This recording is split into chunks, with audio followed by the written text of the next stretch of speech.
Operating within the applicable legal framework not only aids your business, but ensures success and continuity. Stay tuned for my masterclass in the Absa Women in Business series to gain more legal insights to ensure that your business thrives.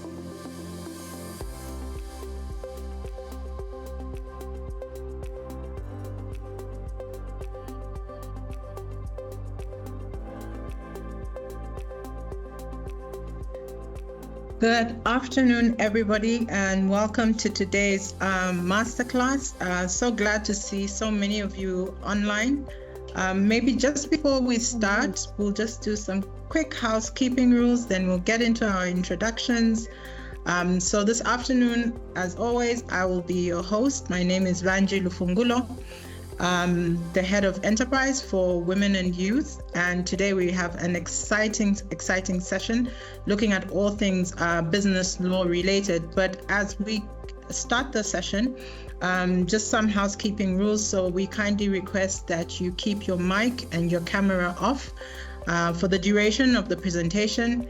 We will have a Q&A as we come to the end of the presentation. But until then, if you do have a question that's pressing as the presentation is going on, please just drop that question in the chat, or if you're able to hold it until the end, please jot it down. And then as we come to the end of the presentation, you can simply raise your hand and then you can ask your question, turn on your camera and your mic if you're comfortable, and then you can ask your question. For those of you who are joining us for the first time, we welcome you to our Women in Business Masterclass series. Please note that we have had other sessions already, and we have them on our YouTube page. So just simply search for Absa Bank Zambia on YouTube and look for Women in Business Masterclass, and you will be able to access the other sessions that we've had. So like I said, once again, a warm welcome to you all. So maybe just as we are starting, I think for many of us, being a business owner, it comes with a lot of exciting rewards, but it can be daunting because you have to make so many decisions. Oftentimes than not, legal guidance seems very unnerving. I think when you think legal, most of the time you're thinking trouble. And today we really just want to spend time to unpack some key legal aspects that impact our businesses. And at the end of the session, we hope that we can demystify all the scary things that we think come with legal, and then just try and see how we can incorporate that legal aspect in our day-to-day running of our businesses. So this afternoon, we are honored to host Ms. Rose Kavimba. She is the Director of Legal and the Company Secretary here at Absa. Rose, welcome to today's session. Thank you, Angie. So I will take a moment just to read her bio so that you know who is with us here. So Rose is a distinguished legal practitioner with over 16 years experience in corporate governance, corporate finance, and legal risk management, primarily within the financial services sector. She has been at the helm of leading strategic legal initiatives, providing board advisory services, and ensuring regulatory compliance across different businesses. Rose holds an MBA in finance, an LLB from the University of Zambia, and multiple postgraduate qualifications, including commercial and international investment law, legislative drafting, and financial analysis for lawyers from Harvard University. So, already you can see from her credentials that I think we are sitting with the right place, with the right person in the room.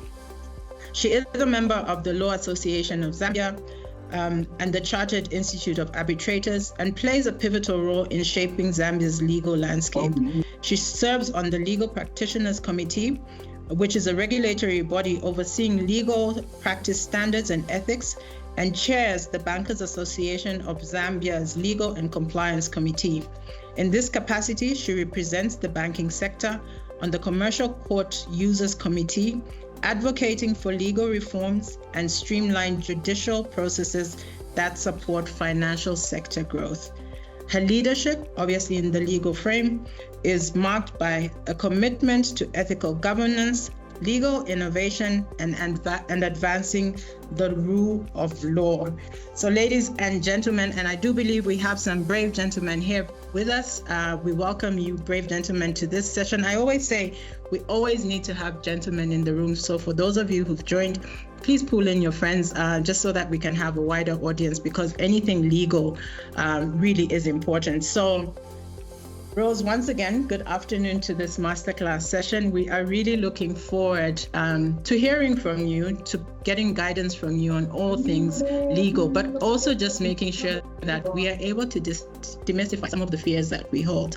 So maybe as we are starting, I just had one question for you to give us insights on what are some of the steps that one must take to evaluate where their business stands, and some common legal issues that you see, that surround our SMEs. I think that would be a good way to start before we get into your presentation. Excellent, thank you. I think you're jumping the gun. But so some of the common legal risks that we do see ideally are around domestic contractual liabilities of the parties, around compliance requirements, and also understanding your documentation generally. So we do see this as a common problem with the SMEs that we have. And I'm hoping that our session will be able to, help our clients, help everyone out there to understand what they need to look out for. Okay, so ladies and gentlemen, you've heard it for yourself. Today will definitely help us just to unpack those key aspects, whether you're looking at contract, whether you're looking at business structure. But like Rose said, let me not jump the gun. So at this point, Rose, I'll hand to you to lead us through today's presentation. Thank you. Thank you, and good afternoon to all our viewers. Thank you for having me here, Sanjay. So ideally, when one is looking at a business, I think there's some elements of the business that we consider, and usually there's a life cycle around your business. So the initial stage is where you conceptualize what you want to do. So that's the planning phase of your business. Then the second stage is where you proceed to register your business. The third stage would be now looking at the operations of your business and ideally the compliance levels of your business. Then later on, as business is good, you start growing. We're looking at growth and scaling up.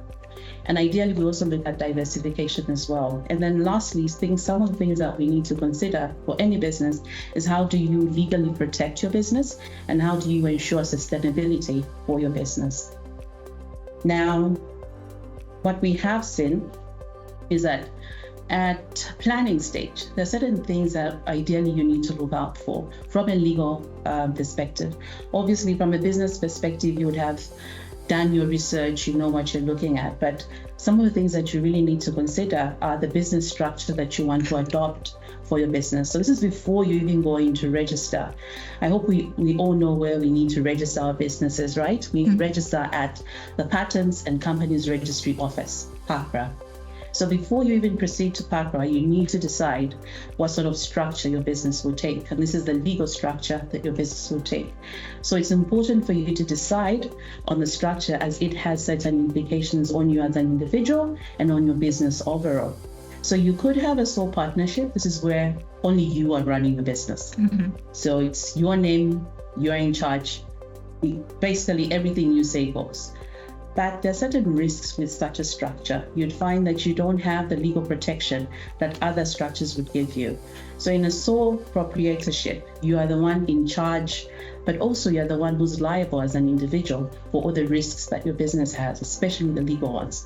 So you can't distinguish your personal assets from your business assets. So there's another structure that's there, which is a partnership. This is where you decide to enter into a partnership with another individual. It can be one or two or more individuals. So you have a partnership, and ideally with a partnership, you and the other partners, and then also whether you're liable for all the risks of the business in your personal capacities as well. Now, one of the structures that is mostly common and mostly advised to adopt is a limited liability company. So this is where you and one or more individuals decide you'd want to create a company, which is a separate legal entity from you as an individual. So the company would then have its own assets, will then be liable for its own operations as well, and you are able to distinguish it from your assets as an individual. So it does offer some level of protection for you.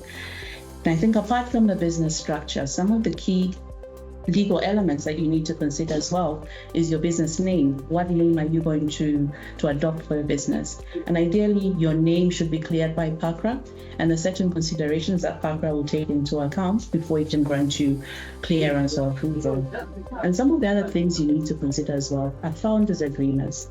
We've noted that sometimes you'd have people come up with a company, they go register it, and they're not very clear on who owns what, who does what in the business. So it's clear to reduce your agreement with your partners or with the people that you're getting into the company with. You reduce it into a founder's agreement. So it's very clear on what the obligations are, who owns what shares, and so on and so forth. I think the other thing that we need to consider at the planning stage is intellectual property. Now, intellectual property basically refers to your rights, what you create. So where you innovate something or you come up with something that's very innovative, right? You would want to protect that. And during the planning stage, it's very easy for you to talk to several individuals, to pick their brain, to get views, to get funding. And in most instances, you find that you are disclosing certain things about your invention or your creation. And other people may jump on it. If it's not protected, other people may take it, proceed to register it, and then they'll use it as their own. And you end up losing out on that opportunity. So it's also important when you're having your engagements with different people, you consider several things. Sometimes it could be an NDA, which is a non-disclosure agreement, so that the people that you discuss your plans with do not go out and disclose what you've discussed, or they do not have the ability to go and use what you've discussed for their own benefit. So another item which I think is very important in considering when you're on the planning stage is sector-specific regulations. So there are certain sectors that you would want to play in, and you're not very clear on what their regulations are, because then it will mean you have certain obligations and you have certain opportunities based on the sectors that you're operating in, right? There's some sectors which do offer opportunities. So you would find the mining sector, for instance, the mining sector does have certain licenses that are restricted or reserved for Zambians only, so that's an opportunity. You do find in the construction sector, there's certain projects that cannot be undertaken unless there's a Zambian or a Zambian entity that's involved with it. And also you'd find that there are certain partnerships, especially in the energy sector now. We're seeing a whole lot more in partnerships, and the government is encouraging people to take this up. So clearly there's so many opportunities out there that we need to explore and consider. So those are some of the legal considerations during your planning and inception stage. So now you have your name cleared at PACRA, you have your plan all together, you have discussed with your potential shareholders, your potential directors on what you want to do. You proceed to register your entity. Now, at registration, there are certain obligations that are there that everyone needs to be aware of, especially if you're going to register at PACRA.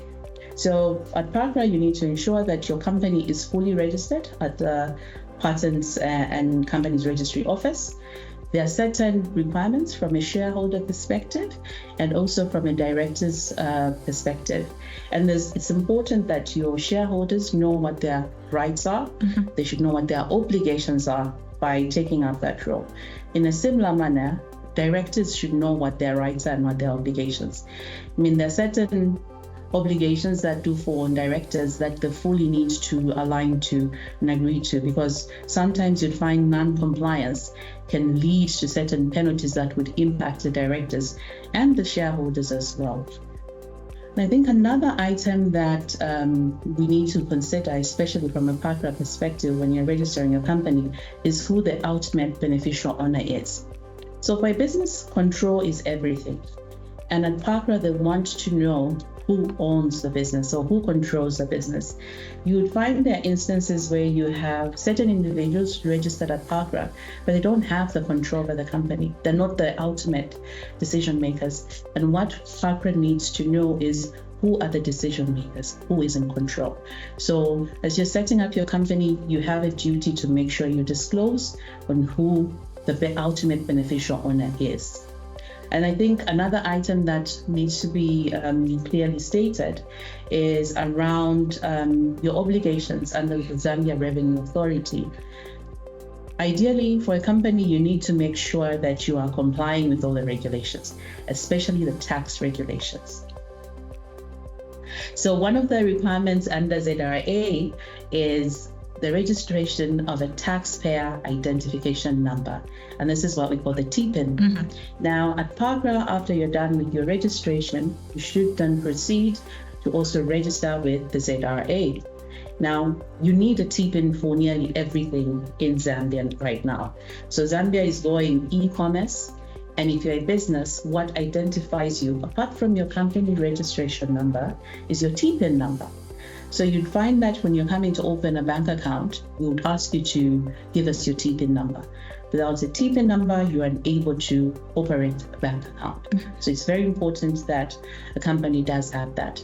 Another thing that you need to do is you need to apply for the appropriate taxes.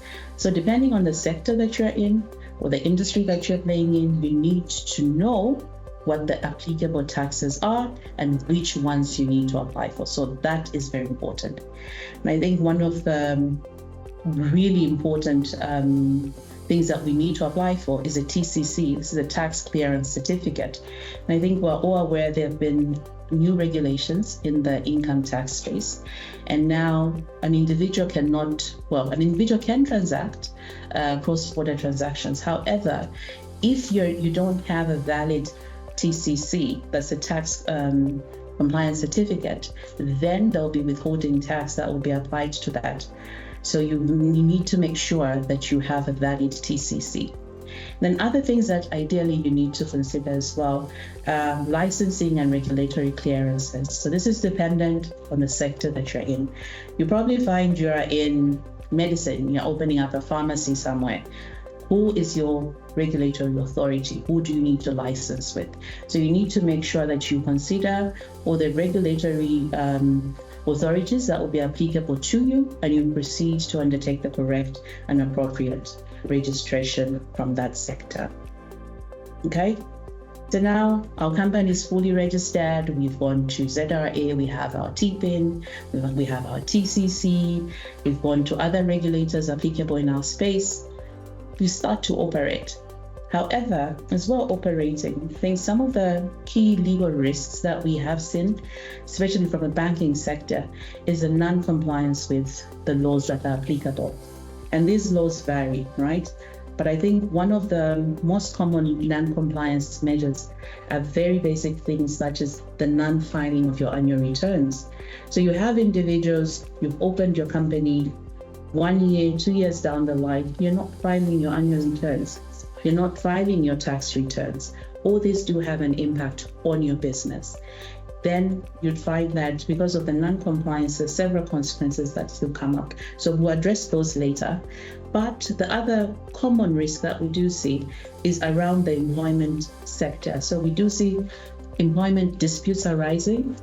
And the reason why we have seen these coming up is because, firstly, as a company, you're now an employer, and irrespective of whether you have one employee or you have 1,000, you still need to ensure that you comply with the country's employment laws. So in Zambia, our primary employment regulation is the Employment Code of Zambia, which we all need to familiarize ourselves with.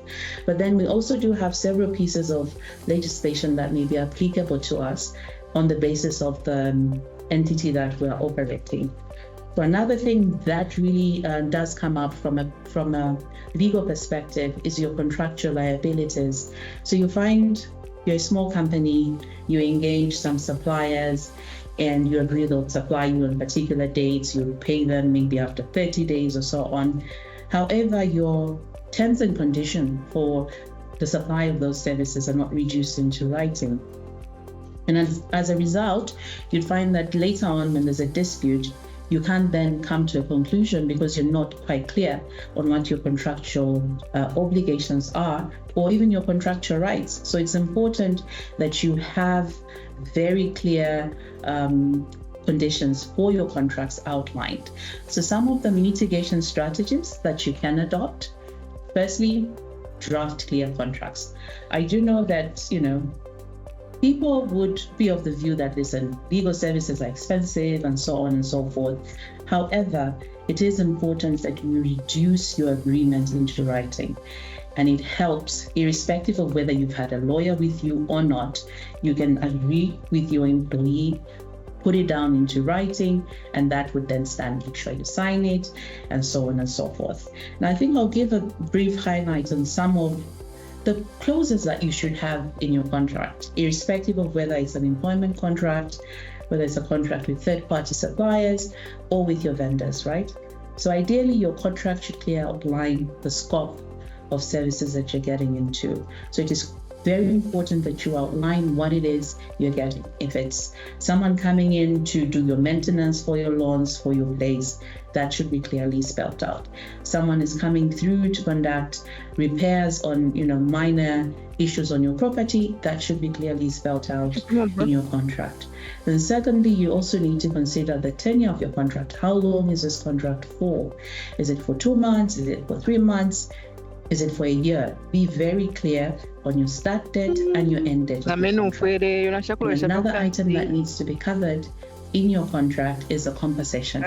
How much are you paying for these services? It needs to be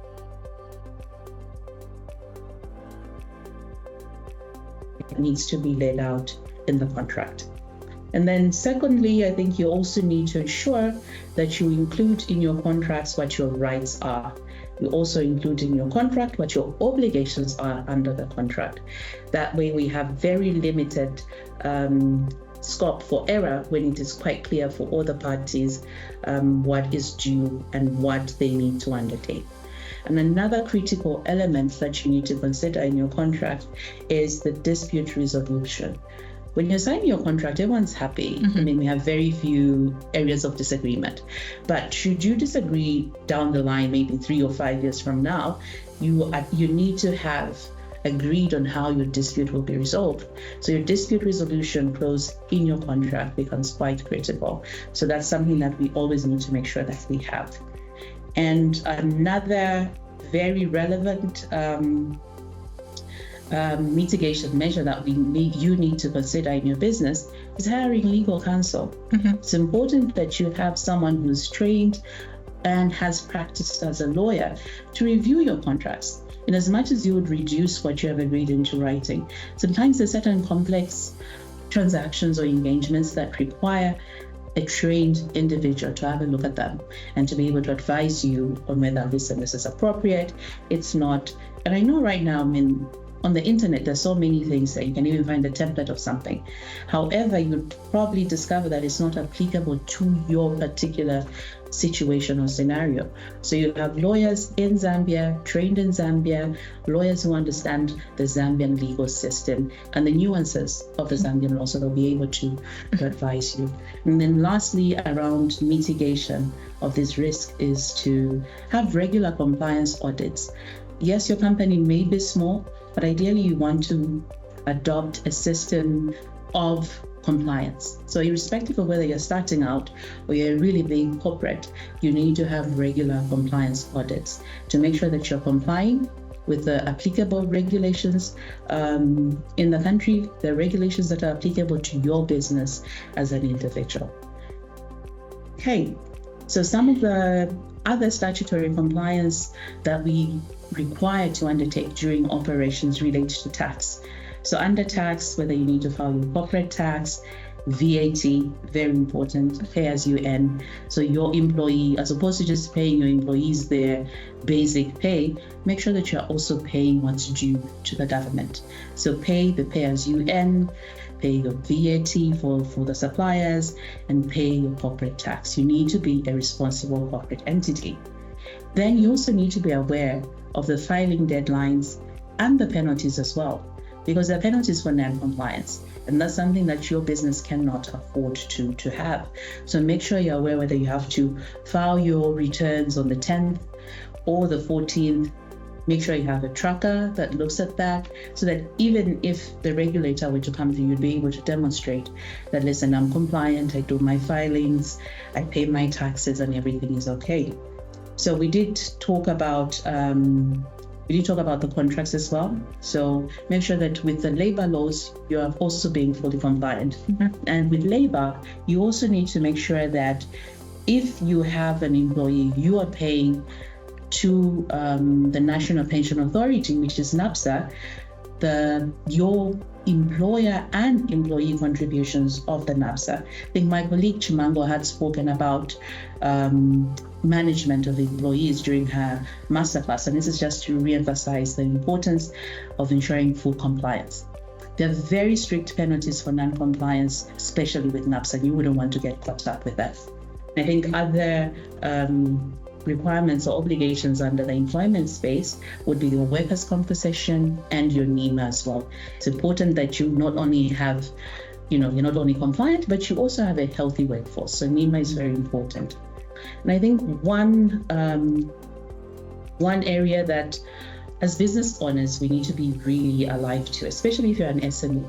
So take, for instance, we have smaller SMEs, right, who are probably, they're into farming, they're into the fashion industry, they're into decor or transportation, and some of these entities would have certain policies that the Consumer and Competition Commission would consider unfavorable practices or unfair trade practices.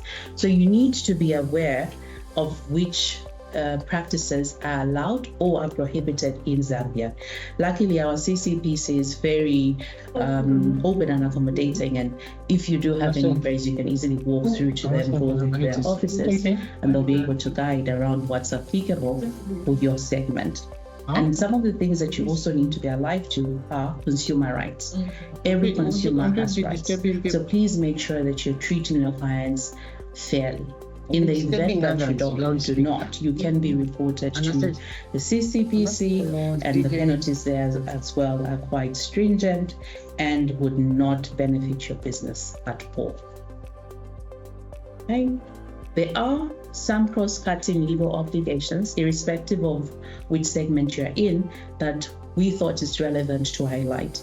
So right now, I think we're all aware of the data protection regulations we have in Zambia and the cybersecurity regulations. So it's important for every business owner to understand where your business sits in respect to data protection and privacy. So for instance, you have a small shop, you have a small, what do you call these shops where you're able to do printing services and so on. And you come into contact with people's data, and this is personal data. People come through to have their NRCs, photocopied, their passports, and so on. So how do you treat that data? So there's the Data Protection Act, which guides us on how data should be treated. So you need to be aware of all these regulations and how best you can ensure that you are not going against any of the requirements, and that your customers and their data is protected. So please do that. And I think other regulations that we're seeing taking center stage in Zambia and globally as well are environmental compliance requirements. So in Zambia, we do have the Environmental Management Act, and depending on the nature of your business, you may find yourself having to be answerable to ZEMA for certain obligations. Maybe you have a waste disposal company. Are you compliant with the requirements under the Environmental Management Act? So it's best for one to be sure that they have reviewed all these regulations and they know what's applicable to them. And I think under the obligations, one cutting obligations is around cross-border trading and export reporting. So now your business, you're operating, your business has grown, you start importing from outside Zambia and so on. You need to make sure that you're compliant and you're adhering to the requirements of the Bank of Zambia, and the Zambia Revenue Authority with regards to cross-border transactions, and that you're reporting around these transactions. So as I stated, transactions over $2,000 must be reported. So you only transact through a bank. The bank will then proceed to report, but also the advance income tax should be paid if you do not have a valid TCC around this. So please make sure you have your documentation in place, right? So you maintain proper documentation at all times. The regulator has a right to visit any registered entity, any business, at any time to undertake an inspection. So be ready and be compliant. Okay, so we have spoken quite a bit about the regulations and compliance. So now, what are the consequences of non-compliance of statutory obligations? So first one is fines and penalties. So all these different regulations, non-compliance would result in an entity being fined and there will be penalties. Sometimes those penalties would be monetary, sometimes those fines could even include imprisonment for the directors. In some cases, they can, go under the veil and see who the owners are, who has control. So even the shareholders could be found liable. So it's important that you're fully compliant to avoid having to get fines and penalties. And fines and penalties are not good for any entity, because your reputation as a company is then damaged in such instances. So please ensure that you're compliant. And even things like filing your returns at PAPRA, if you're not doing that, you could be fined. Worst case, you could be deregistered as well. So you do not want a situation where your entity is deregistered at PAPRA. Please ensure you comply. And interestingly enough, ZRA, sometimes people have challenges paying taxes, right? Yeah. And our revenue authority does provide for agreements for payment. So communication is best. Be very open, be very candid. Where you have proper documentation, do proceed to engage the ZRA around those spaces. So I did speak to the issue of suspension and deregistration of your entity, but there can also be legal liability for the directors, for the shareholders, and which we find quite common for us in the banking sector. If you're not compliant, this does restrict your access to finance. Yeah. So here we are, we're growing our businesses, we're looking at how best we can get funding. So funding can be obtained in several ways, but you're going to go to a reputable financial institution. The first thing they'll do is check your compliance levels. We'll ask for your incorporation documentation, we'll ask for your TPIN, we'll ask for your TCC, ZRA compliance, all those things. And if we do find that you're non-compliant, it becomes very difficult for us to be able to proceed and offer funding. So please make sure that you are compliant. This does help in the event you're looking for grants or you're even looking to go to find funders. Funders would want the entities that they're investing in to be fully compliant as well. So it's quite important that does happen. So after your operation stage, you're compliant, everything's going great. Now we're scaling up. The business is growing. We're able to get funding from, all these banks.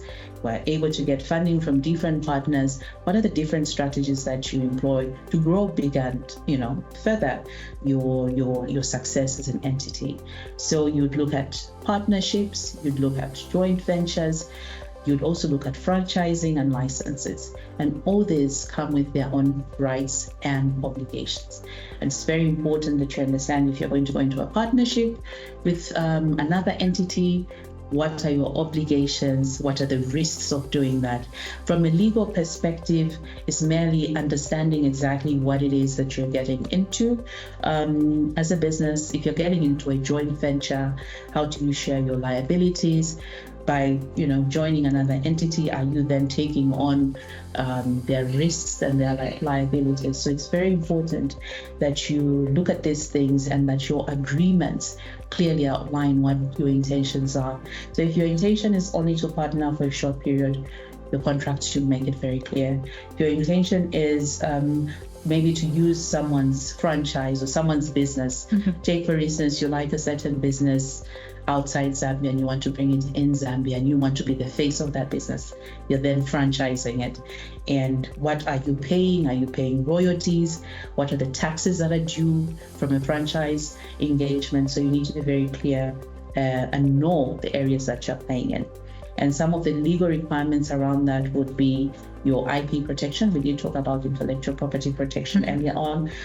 Sometimes you need to get regulatory approval from the regulators in that space. And this is very important.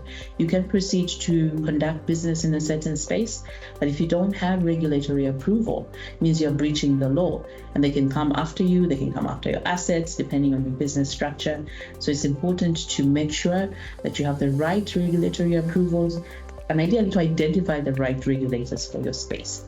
And also, again, what is quite key, because you're growing, doing cross-border transactions, maybe you're transmitting data for your clients cross-border. Is that allowed? Can you do that? How can you do it legally?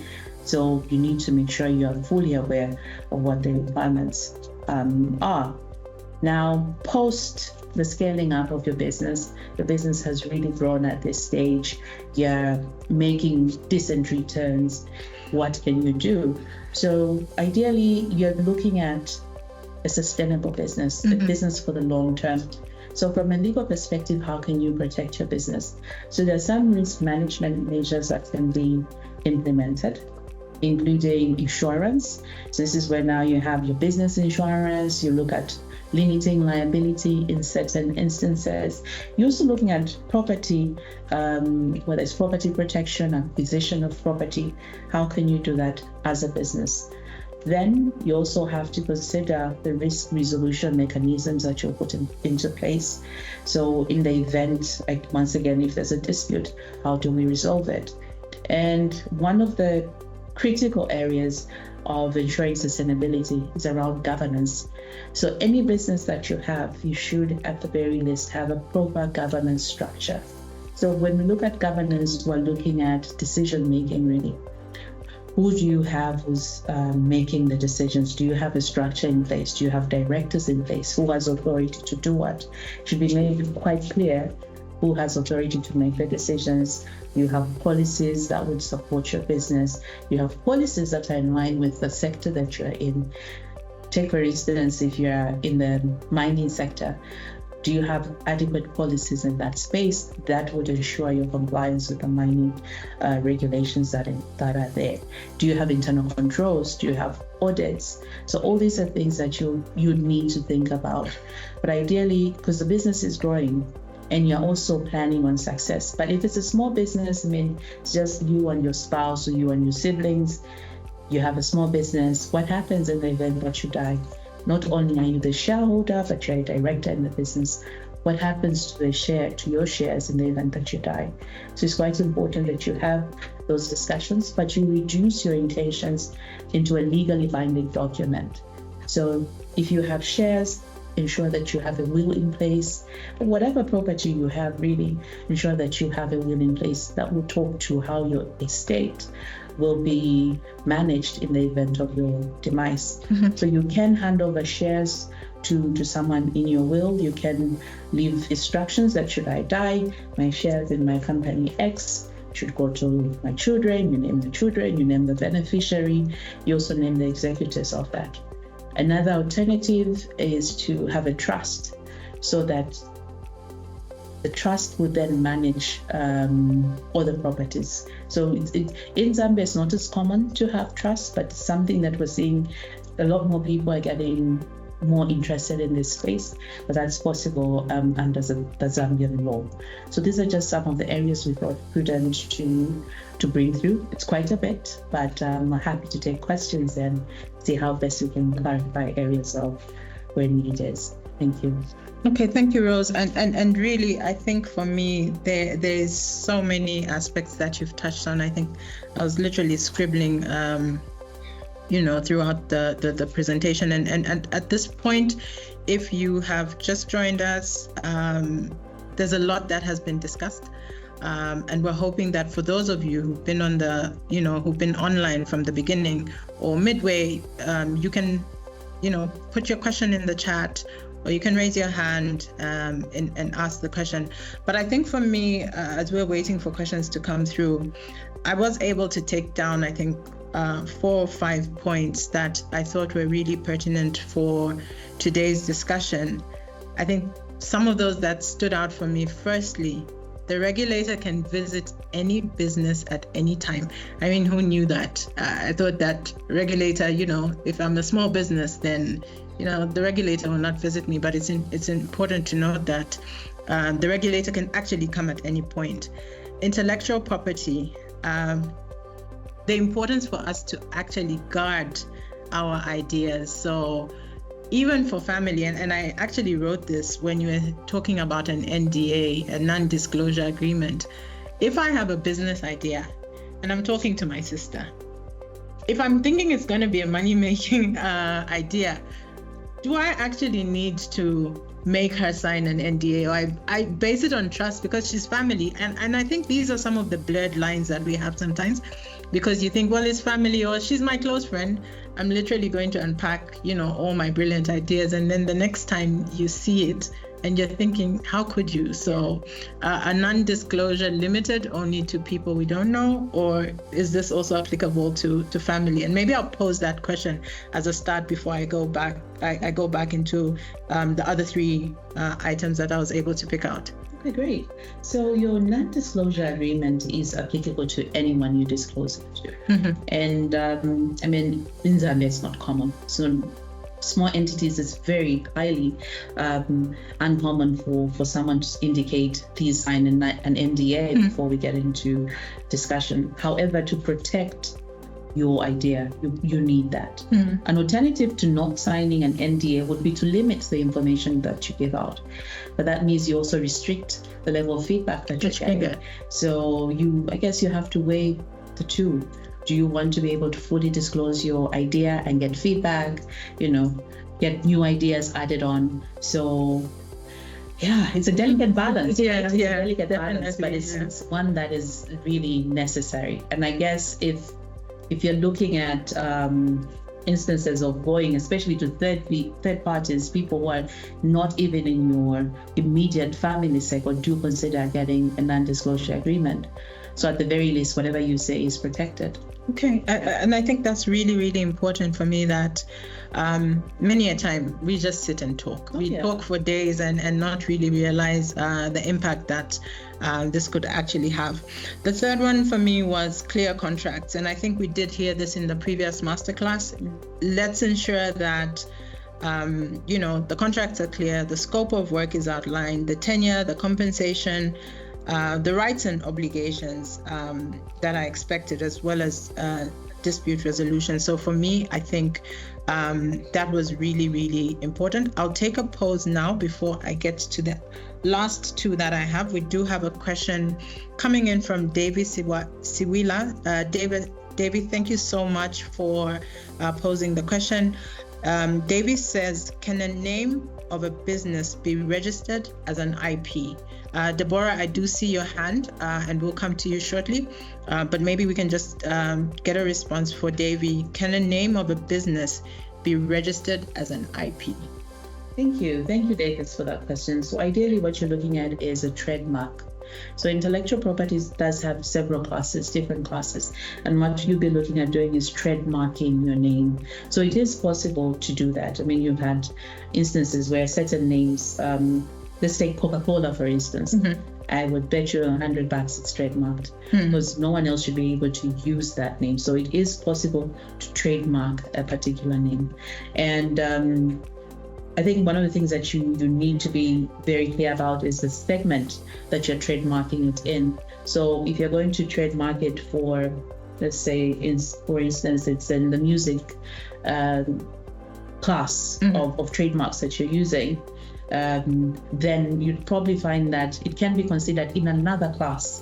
It can be considered in another class of trademarks. So you have to be quite clear which segment or class you're looking at having it. Okay, Deborah, I did see your hand. I'm not too sure if you still want to pose your question. Yes, but we please. do have 2 questions. Deborah, if you still want to come on and ask your question, please just raise your hand again and I'll come straight to you. We have 2 questions. Okay, Deborah, you can go ahead. Can you hear me? Just unmute your mic and come through with your question, and then we'll go to the other 2 questions. Deborah, if you can unmute. Hi, can you hear me? Yes, loud and clear. Yeah, okay, loud great. and clear. Okay, great. Thank you so much for today's class. It's my first time attending the class, and I think it's been really insightful. So I'm really grateful, Madam Kavimba. Thank you for sharing your knowledge. So my question is around bad credit. As a sole proprietor, I recently, just registered my business and then, joined Absa's Women in Business. So my husband and I are always having conversations around, does CRB have a way of allowing people to, or some kind of process that people can follow in order to kind of clean up their credit reputation? So for example, if I have bad credit and maybe I have been blacklisted by CRB and I am unable to get loans from financial institutions or other lending institutions, since I'm a sole proprietor, that probably means that my business is also unable to get financial assistance from lending institutions. So does CRB have a way that people can clean up their credit score, or however it may be phrased, in order for them to be able to, for their businesses to be able to get financial assistance from lending institutions? Thank you. Thank you, Deborah, for that question. So I'm not sure whether you want to take Deborah's, or I can ask. Okay, so we'll take the 2 other questions that have been posted. Twambo, thank you so much for the question. Twambo says, many SMEs in Zambia are concerned about the high cost of legal services. Where can small businesses find affordable or accessible legal support in Zambia? And I think Tombo, that's really an important question. It's actually one of the questions that I had for you, Rose. So I think that's one that we really need to discuss. And then John Dongo, thank you, John, for the question, says, can an NDA be verbal but recorded?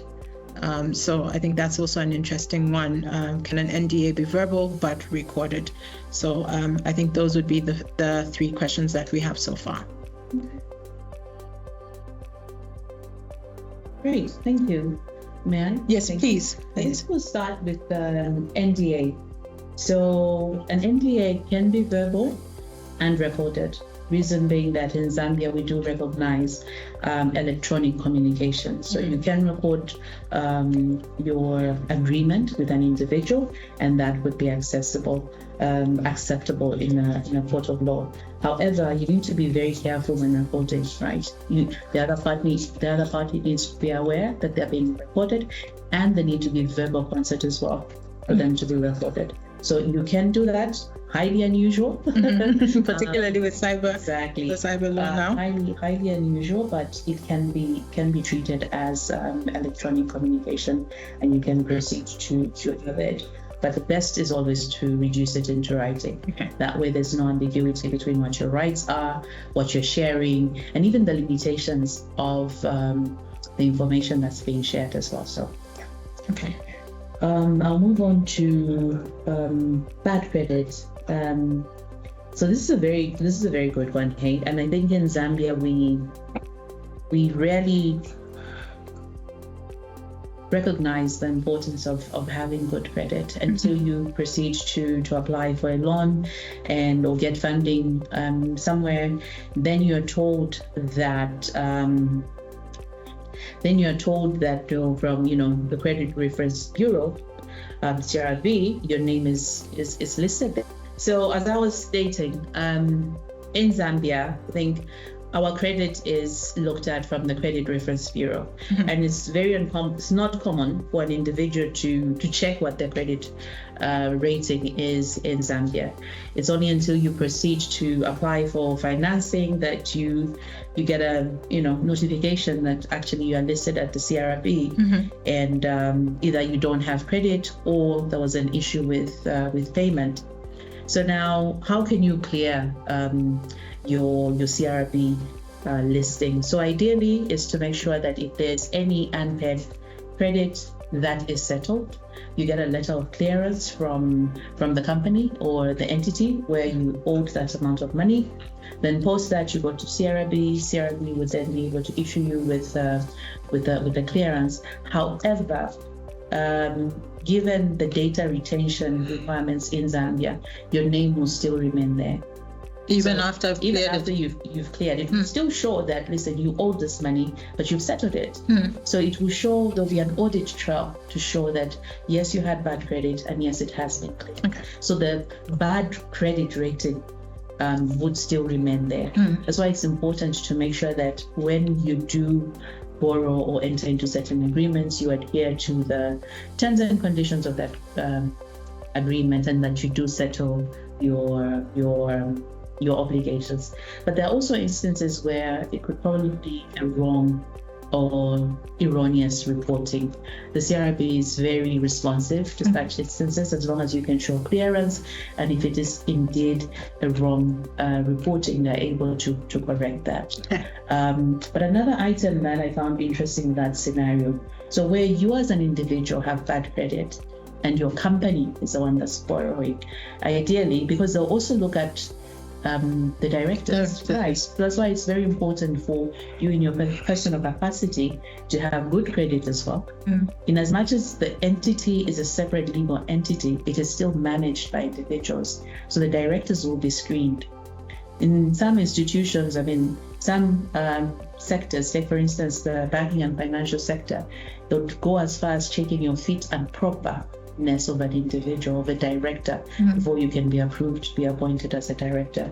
So it's quite important that your personal finances are handled well, because they could have an impact on your entity's finances. Yeah. And I think the third question was around affordable services in Zambia.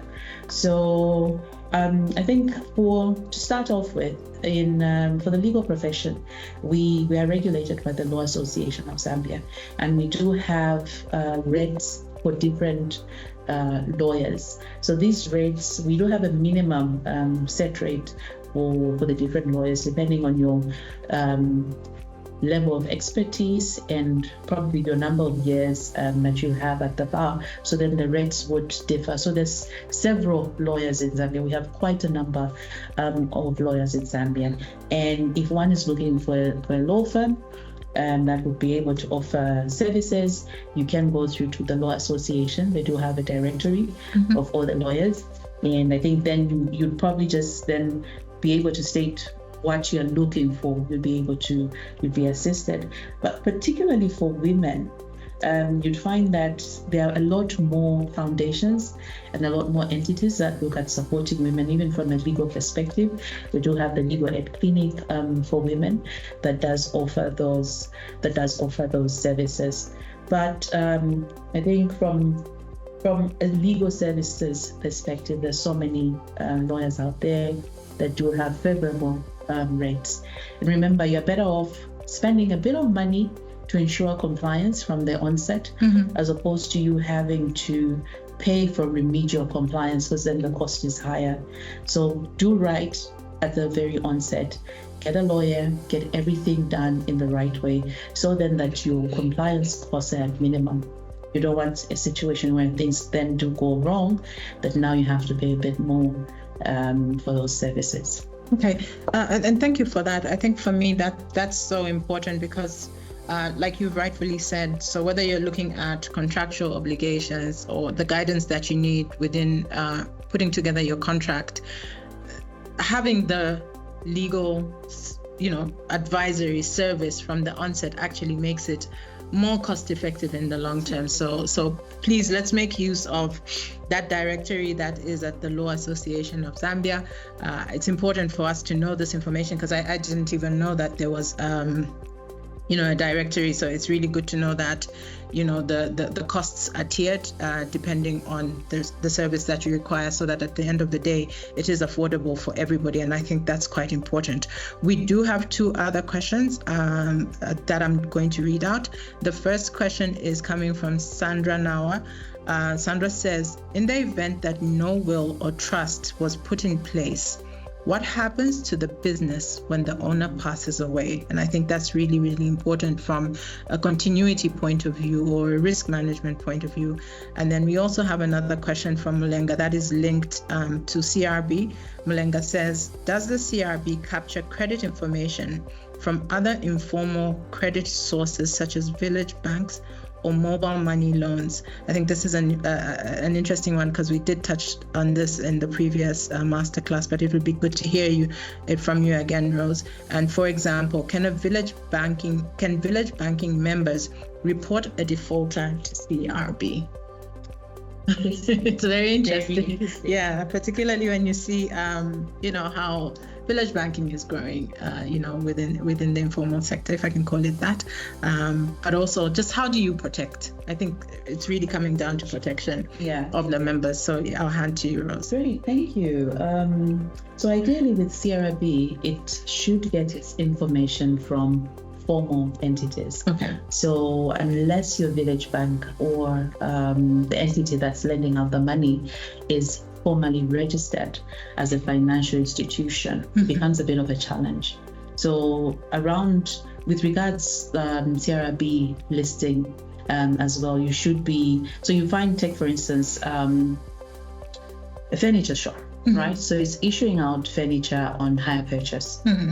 Ideally, it's registered as a furniture shop, but then it's also giving out leasing products. Therefore, it needs to get certain approvals. So it is registered. It is formally registered as a leasing entity, so that it's able to report you. So there's need for formal registration. So for village banks, ideally, is it registered as under the Societies Act or as an association somewhere? So you need to have it formalized. You'd find that most village banks in Zambia are not formally registered. It's unlike in other markets. We have very advanced markets like Kenya, for instance, where the whole village bank concept is very structured. They're registered as cooperatives under the Cooperatives Act, and it's easy for them to proceed to register a defaulter under that space. So registration is very important. So whether it's a small association, is it a registered cooperative? If it's registered, I believe you should be able to register a defaulter with them. So registration is key.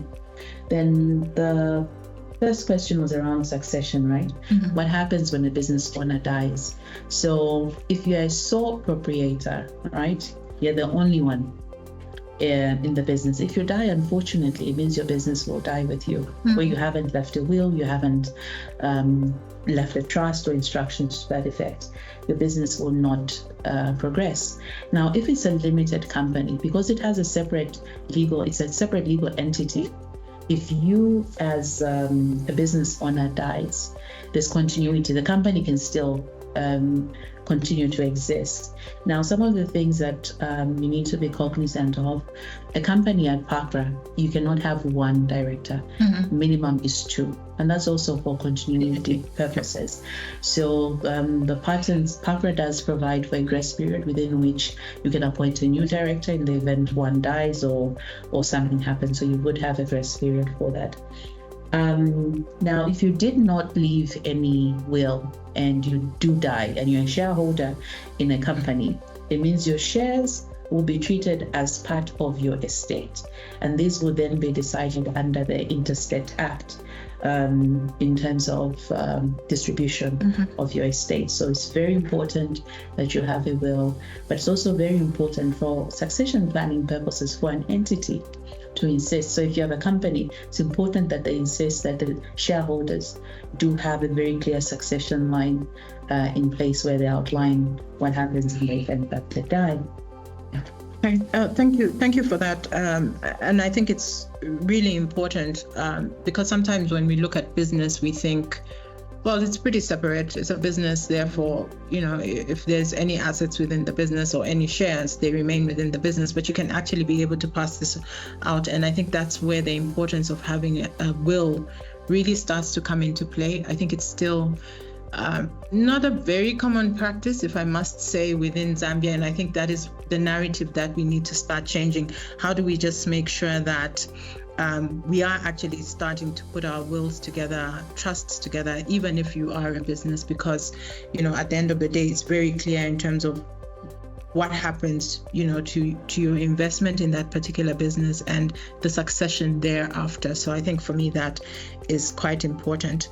I'm not sure if there's any last questions before we come to the close of this session, but I think for me, it's really, really been one that has been an eye-opener. And Deborah, if there are others like Deborah who are on the call who this is your first masterclass, I really would urge you to go to our YouTube page. Please just search for Absa Bank Zambia, and then in there just look out for the Women in Business masterclasses, because it's so interesting to see how everything fits in. So the first masterclass was on financial management. Then we went to investment planning, then human resource management, sustainability, and now business law. And you can actually see, the dots connecting. So even as a playback, when you want to just make reference to something that was discussed in the past, you can still go to our YouTube page and you will be able to find the information that was provided in the respective masterclasses. So Rose, I do not see any additional hands. Maybe for me, it's okay. There's one comment from Chango, and Chango says, "Thank you." And firstly, it's in Samba, who says, "Very informative masterclass. Thank you, Absa, and kudos to you, Ms. Kavimba." So thank you, Rose. And then Chango also says, "Thank you for the elaborate presentation on business law." Her question is, I'll assume Chango is male, or I'll just say Chango's question is, so that I don't make a mistake. Chango's question is, who offers compliance audit services? Is it the same accountants we engage? So who exactly is doing the compliance audit? And Chitwa says, will this be shared on YouTube? So yes, Chitwa, I'll answer that very quickly. This will be shared on YouTube, so you can always do a playback. But you also find the previous masterclasses. But I think the question from Changu is, who's offering compliance audit services? Thank you. So from my market knowledge, you'd find that primarily two professions do offer compliance audit services. Mm-hmm. So you'd find that both the accountants, so that is your auditors, you offer that, but also law firms as well. And ideally with the law firms, they actually go a step further. They offer more or less preventive support, and that is they're able to prepare a compliance checklist for you. Okay. So you have a new business that has grown and you want to know what the applicable regulations are. Mm-hmm. You can actually go to a law firm. You can engage a law firm to be able to get them to give you what your regulatory universe is. Okay. And ideally, they'll list down all the regulations that you need to comply with. They'll list down the sections. They'll list down what the obligations are under that, what the penalties are, so that you're fully informed of what you're getting into. So the law firms are able to do that. So they're able to offer you the checklist, and they're also able to undertake the audit compliance services for you. In a similar manner, audit firms are able to do the compliance checks. Okay, thank you for that. And Chango, I hope that answers your question. We have a comment from Mandona. Mandona says, first timer, and welcome, Mandona, first timer. We do recognize you and thank you for joining. Mandona says, thank you to Absa and Ms. Kavimba for the important information. I think for me, on that note, we also have Riza. I hope I pronounced that correctly. Says, you're welcome. Well, thank you, Rose, for the great for a great and informative masterclass. It was truly impactful and insightful. Really appreciate the knowledge shared. And I think everybody is saying what I should be saying at this point is really to just say thank you. Thank you, Rose, for such an informative session. I really do hope that from where we are sitting now compared to where we started, we have demystified a lot of aspects around legal, because we just think, legal means trouble. I should only think of legal services when I'm in trouble, but I think we can actually see that this is not the case. There's preventive measures that can be put in place, if I can call it that. And it's just how to get ahead. So I also read, there's one from Chongo Mtale that says, thank you, Rose. From Gertrude Mwale that says, thank you, Rose, for the knowledge shared and very insightful. So at this point, maybe we'll just get your closing remarks, your last remarks as we are winding down today's session. Great, thank you. Well, thank you for having me. This was insightful for me as well. I mean, it's good to know that quite a lot of people are interested in ensuring compliance and knowing what the law is. So my last thoughts on this are, please know what the applicable laws are in your respective businesses. That's the first starting point.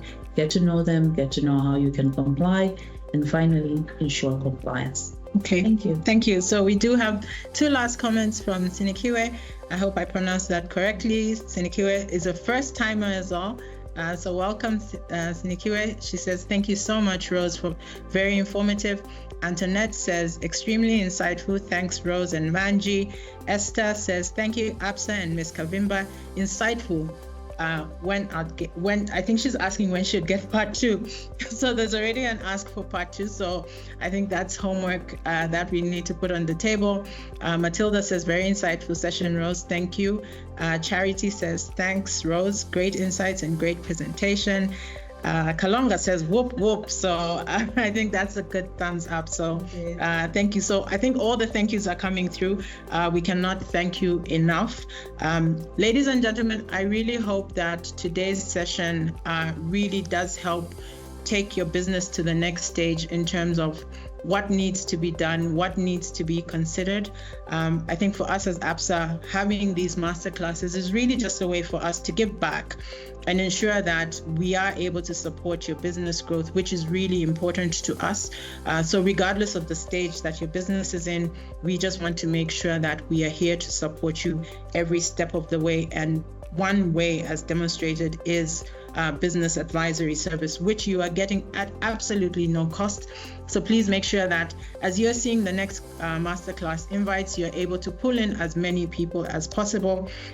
Next month will be different. We will not be having our typical masterclass in the month of July, and that's because we will be hosting the Absa Inspire Me conference. And this is a conference that is bringing together Zambia, Kenya, Ghana, Mauritius into one place here in Lusaka.